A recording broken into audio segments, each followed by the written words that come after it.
كيف تتعرف على الانتحاري؟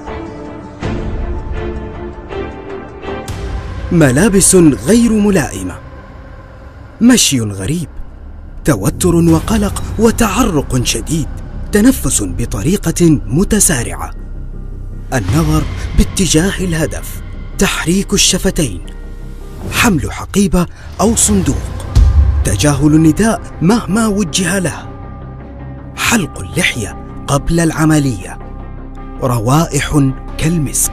الانفجار، ماذا يتوجب عليك فعله حفاظاً على حياتك حال الانفجار؟ يستعمل الانتحاري الأحزمة الناسفة في عمليات التفجير، والحزام الناسف عبارة عن حزام يربط حول البطن وبه صواعق كهربائية، ويكون الزر عادة مؤمناً بغطاء أو ما شابه لتفادي الضغط عليه خطأ ووقوع الانفجار في المكان الخاطئ.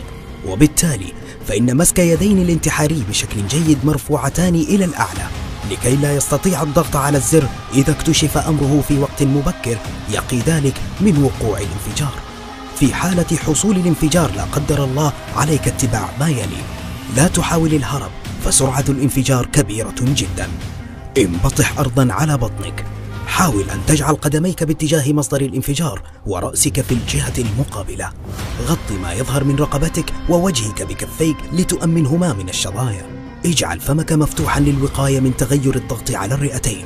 بعد الانفجار ابتعد عن موقع الانفجار، لأن الانتحاري قد يستعمل الانفجار المزدوج، وهو أن يأتي شخصين يفجر أحدهما نفسه ثم ينتظر الآخر تجمع الناس ليفجر فيهم. حمانا الله وإياكم من كيد المعتدين. كيف تتعرف على الانتحاري؟